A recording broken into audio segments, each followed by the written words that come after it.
Okay, today we are moving past modeling and getting into texturing and materials. So mostly texturing, but a little bit of materials. And what we need to cover before we actually start manipulating sliders in the Hypershade is how to get an object ready to accept a texture. So in this case, this is a very simple texture that is just putting a logo on a coffee mug. But you can also use it beyond just putting logos. You can actually put, let's see, here we go, bricks and asphalt and fabric textures and all sorts of things just to give something some life and some detail that you don't actually have to model, because the mesh here is just a plane that I scaled.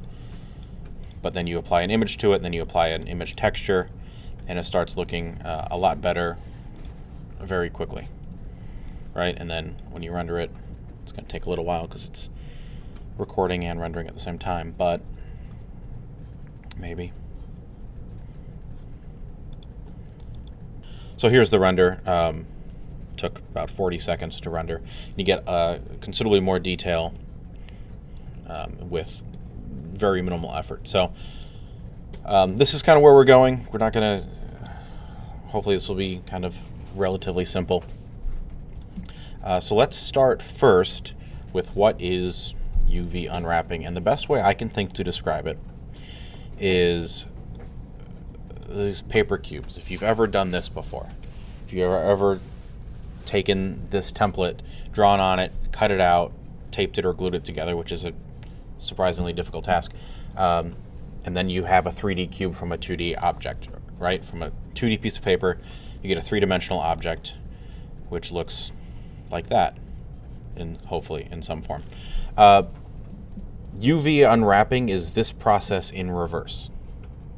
Okay, so it's taking, let me just get rid of these, give it its own layer and hide it. It's taking a three-dimensional object, cutting seams, which are currently represented by these solid white lines, and then laying them out flat in a 2D space so you can put a 2D image on it. Whether that be something that you hand paint in Photoshop, or it's a photo that you find online, or a photo that you take yourself, or just one of the procedurally generated textures that Maya has, like if you're adding a noise texture or wood or any of the other somewhat okay textures that come with Maya. In order to apply that 2D object or 2D image, you need to take your 3D object and create a two-dimensional version of it. So the art and the craft of UV unwrapping is finding a way to do this that gives you the best results with the least problems. And I'm going to turn on my checkerboard pattern here, and we'll kind of talk about what some of these problems might be. So by default, every primitive has a UV, is already UV unwrapped. Now, they're not always great, and you'll probably never actually use the default unwrapping, but just so you know, there are default UVs. You can kind of take a look at them. So here's the sphere, right? And the seam in this is down the back side, and then all the triangles up top. And then you've got the cube, the cylinder, cone, torus, and then there are obviously other primitives. But as you're looking at these, and I have this checkerboard on just for reference, applying a 2D texture is sometimes a tricky thing to do, right? You've got this cube is far and away the easiest outside of a plane because it's already square, it's flat, the seams are easily hidden. But when you start adding curves to your objects, it gets a little bit trickier. The ideal with textures is you don't want any distortion, right? So this UV kind of test texture, it's a square checkerboard pattern, And so that's what we're hoping to see on our objects in 3D space. But we don't always get that, and that's because there's distortion, and laying curved objects out flat is a very difficult thing. So the way you get around that is by adding seams. But seams don't always give you perfect results. So there's a wide variety of things that you can do, and there are different programs that allow you to texture in different ways. But the way we're going to be focusing on today is just adding seams and separating objects in ways that we can get minimal distortion. There might always be some, but our goal is minimal. So let's start with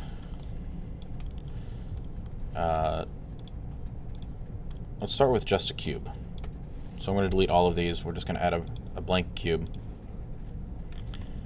And let's get familiar with the UV space. So if you've got a cube, the first thing you need to do to start working with UVs is open up the UV editor, and that's in the UV menu and UV editor. That will open up this window. Now, there's kind of two parts to this window. There's the actual UV editor, which is this grid pattern, which I'll talk about in a second. And then you've got the UV toolkit, which is a bunch of different tools for creating and manipulating sets of UVs.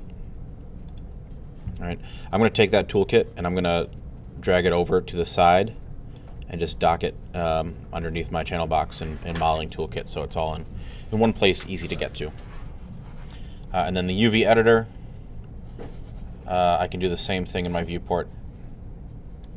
Okay, so I've split my view, and this is how I'm going to work with UVs. You can also, there is a UV editing workspace, which will look similar. If you just want to jump to that, it's really your preference. So what is, in the UV editor, we've kind of got a new way of looking at our objects. Obviously it's 2D, but there's a little bit more to understand. The first is what actually UV means, and that is just another coordinate system. The same way X, Y, and Z is left and right, up and down, and depth, UV is just left and right and up and down. All right, there's only two letters because it's only 2 dimensions, but that's all U and V means. U is left and right, V is up and down. So that's really all you need to know about that. So when you apply a texture in the UV editor, you'll notice that the graphs go from 0 to 1 to 2 in both directions. The textures and your UVs need to be mapped in the 0 to 1 space. So it's this square space right here is what we're going to be focusing on. Everything outside of that is going to repeat the texture, but we want to keep everything in this 0 to 1 space. So how this works is if I right click on my cube, we've got this UV section right here. We go into that and we've got UV shell and UVs. So if I go to UV, we've got these points, and they're like vertices, but you can move them around in the UV editor, and that doesn't change the actual 3D form. That just changes where it's mapped. So if I turn on my texture again, and I'm going to look at that UV that I have selected, because you can see it's selected in the UV editor, but it's also highlighted in the viewport. As I move that UV around, you move around where that texture is mapped and how that is mapped together. Right? I can move it up and down. I can select multiple UVs and I can scale them. Okay, and you can see what that does. Oops. You can also rotate them, and the hotkeys are the same. W, E, and R for move, rotate, and scale. So how you manipulate the UVs here in the UV editor affects how the image is actually mapped in the 3D viewport.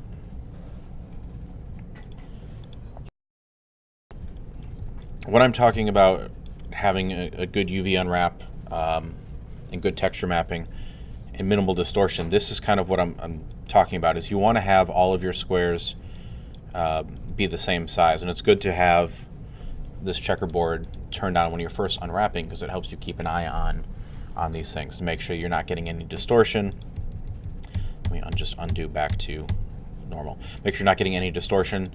You also want to make sure all of your squares are the same size, because if you're texturing this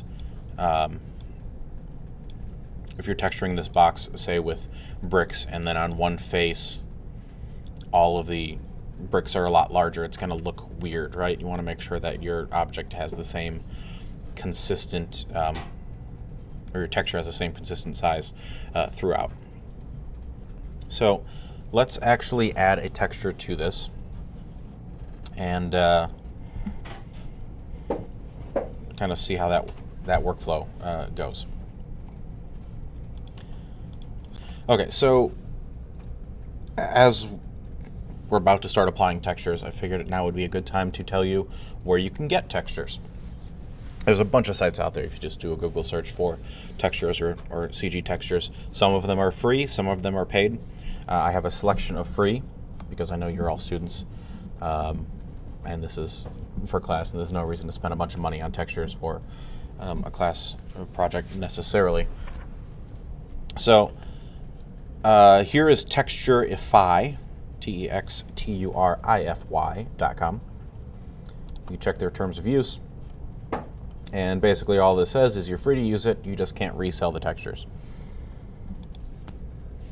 And they have a decent size selection of images. We can go to, for instance, asphalt, and here's a close-up picture of asphalt. You can see the original size. It's 5,000 by 3,000 pixels, and you can just download it. There are all sorts of different textures here. There's also PX here, which isn't just for textures, it's general images.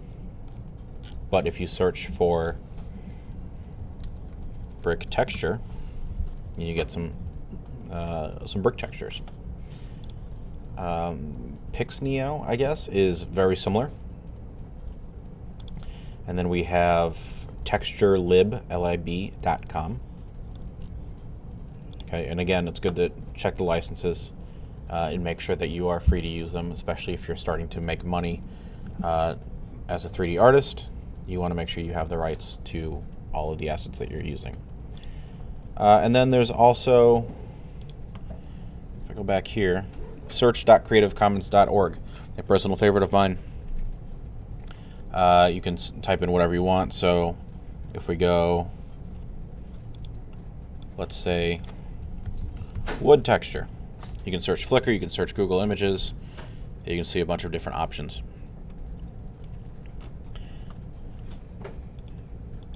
Okay, here's a few more. We have texturehaven.com, which is related to hdrihaven.com.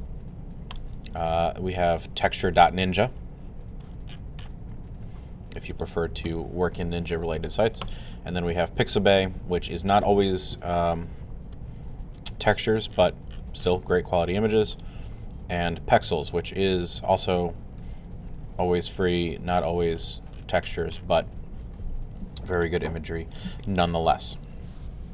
So let's grab, well, we'll go to Texture Haven because this is going to make it really easy.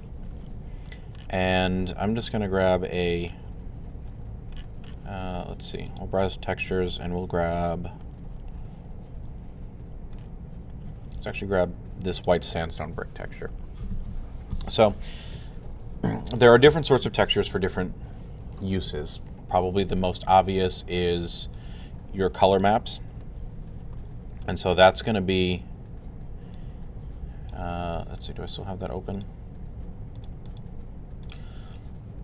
The color map is just going to be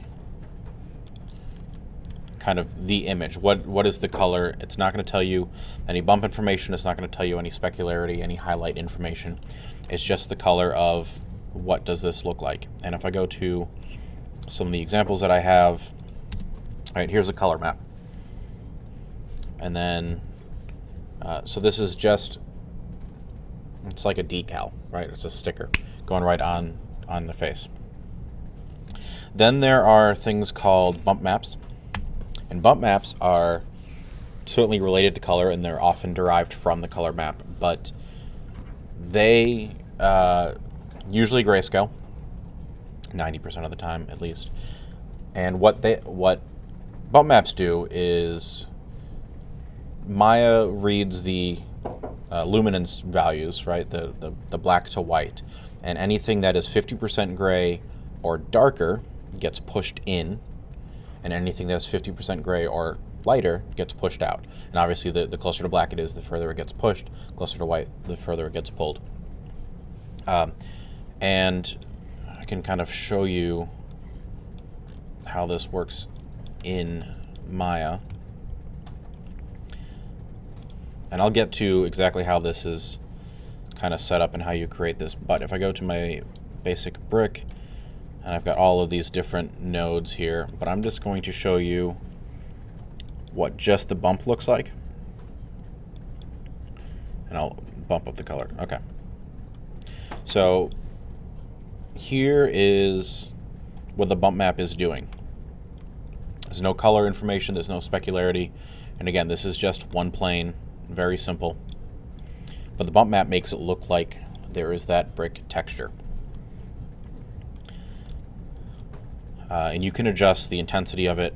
So I've got in my material viewer, I've got the, if I go down to geometry, my bump mapping, let's see, actually let me just select that node. There we go. I've got the depth, which is kind of the strength of the bump map. I've got that way down to 0.03. If you go too far, you get this weird distortion, so you don't want that. But 0.03 in this case is enough, and it'll vary between textures. And then as you render it, and one thing to keep in mind as you are developing your textures, don't trust what the viewport shows you. Make sure you hit render and you look at it through Arnold, because that's what it's going to, obviously what it's going to render look like. That's the real look, and that's what you want to adjust for. Okay, so that is the bump. You can kind of get an idea of what that's doing and what it's capable of doing. The last thing I want to show is the specular. And so what specular maps do is they control, sorry, it's hard to talk and link things up at the same time. A specular will control the highlights, what the highlights look like, how reflective or glossy certain parts of your mesh are. So a specular map looks like something like this. All right, it's similar to a bump map, but it tends to have a little bit more contrast and a little bit darker, but very similar. And you can kind of see it here. Let me maybe zoom in. And if I make this really dark, okay, now you can really see that. So this is what the specular map, you can't see that in the room at all. So here's what the specular map can do.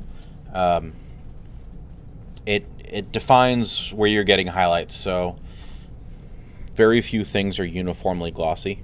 Maybe a new car that was freshly washed is going to be consistently glossy across the whole surface.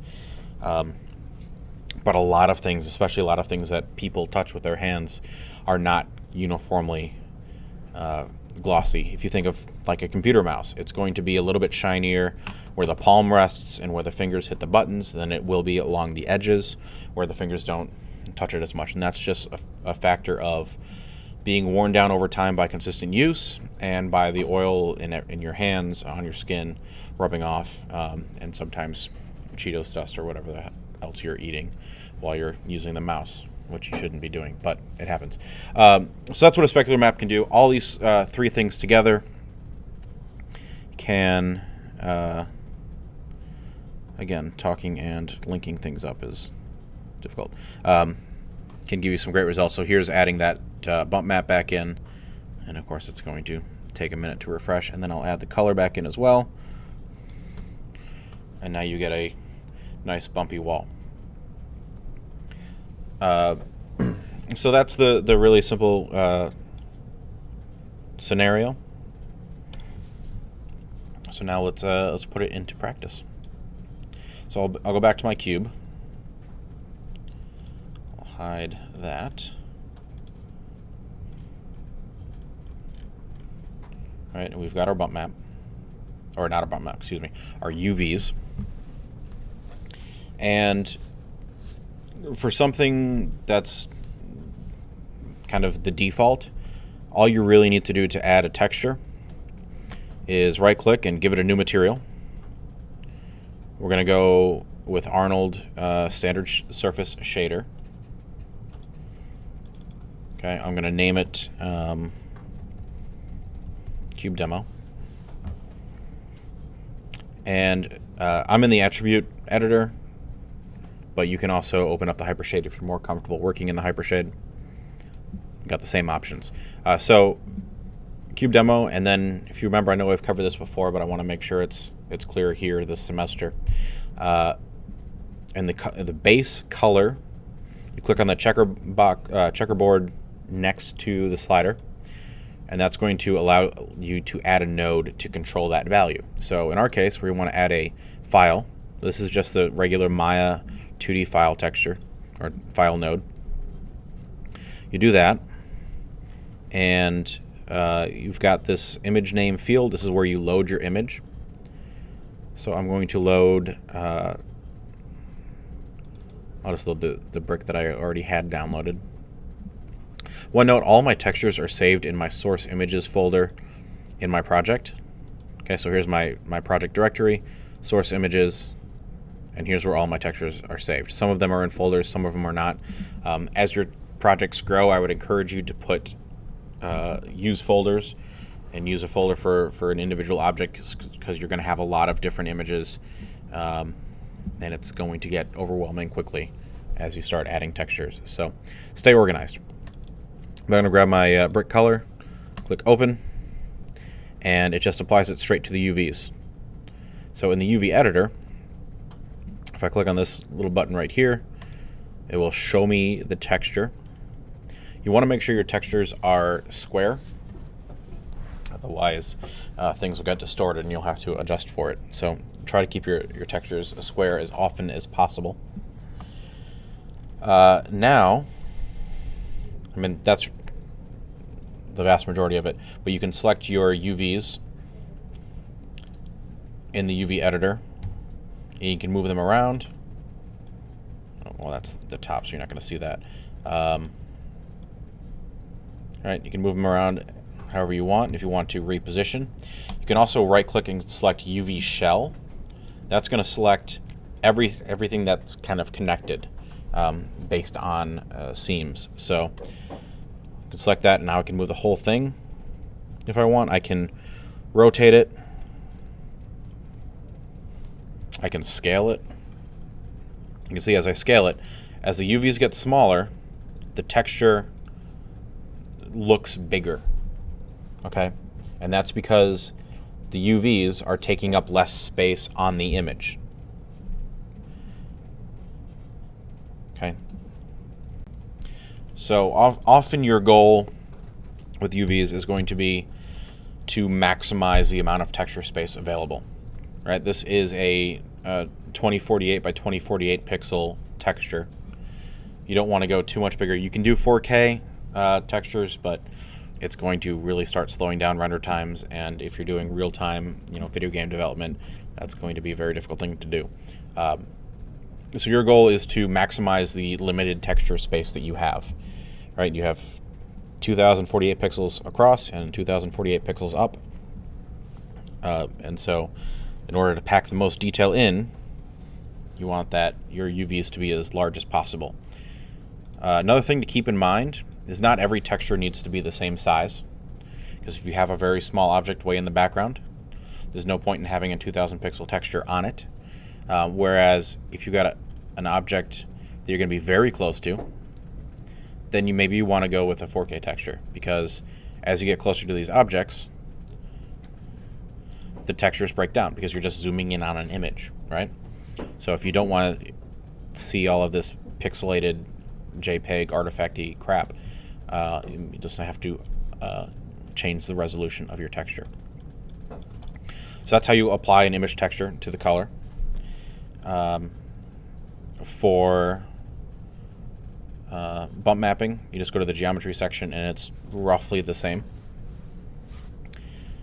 And same with specular maps.